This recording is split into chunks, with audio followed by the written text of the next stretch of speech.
Well, joining me live now is Tyson, Sara for a look at the top story of this morning, one of our top stories anyway, and that was the speech from Joe Biden. It's wrapped up 17 or 18 rather chaotic days in Afghanistan. As someone who's been to Afghanistan twice, Tyson, I just want to get a sense of what it is like for you this week. It's a tough week, to see the scenes that we've seen, to reflect on the fact that it is now over, and watching the commander of the 82nd Airborne, be the last person to walk up the ramp of an aircraft. It's a really strange feeling. I think lots of veterans and people that have spent time there will be feeling a mixture of emotions. One, that they're glad that it's over and that no one else has to do it, but there is a deep sense of concern to watch the Taliban walk into Kabul and walk across Kabul airport. And what did you make of Biden's speech this morning?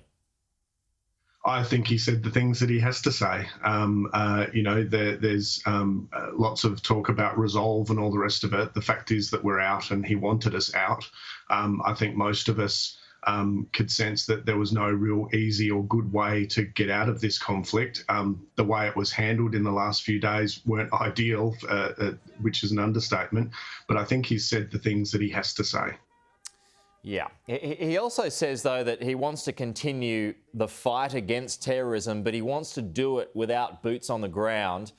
I mean, can that be achieved? Can you control the war against terrorism simply with drones? You can't do it just with drones. You have to do it with intelligence as well. I think there's a lot of people who served in Afghanistan who thought that once the initial removal of the Taliban and Al-Qaeda early in the conflict, to sort of, by about the start of 2002, 2003, that an intelligence-led campaign that would, strike at the heart of these networks was the way to go, rather than an occupation of the country.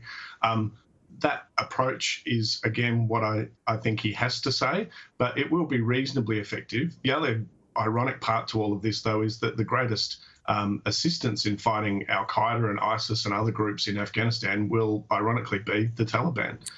They're no friends of them now. They just want to be left alone. And so a lot of the heavy lifting on the ground, perversely, will be done by Taliban fighters. So how do you do that with intelligence, Tyson? Do you need to have spies in some capacity there?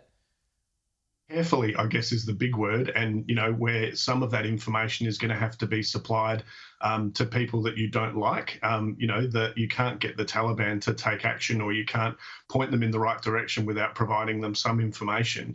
And human intelligence, the intelligence gathered from people on the ground, that's going to be extraordinarily difficult to gather in a country like Afghanistan, but not impossible. And that's what agencies like the CIA and the UK SIS undertake. Electronic intelligence, monitoring, drones, as you mentioned, the use of intelligence gathering aircraft, all of those things, as well as space-based assets, will be really important. But the fight against terrorism is a global one, and it won't just be restricted to Afghanistan. And what about the equipment? We saw the pictures yesterday of members of the Taliban. They're dressed up and in the full American fatigues. They've raided the bases. You can see all the military hardware that the Americans have left behind. They have disabled it. But is there any way that can be used, or is it simply symbolic for the years ahead and will just sit there?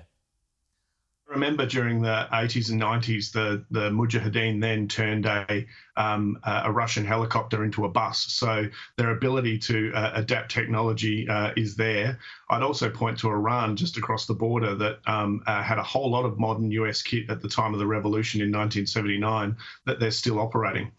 Having said that, the amount of kit and the sophistication of kit left behind isn't huge. It's transport aircraft, transport helicopters, some counterinsurgency aircraft, many of which have gone over the border into countries like Uzbekistan.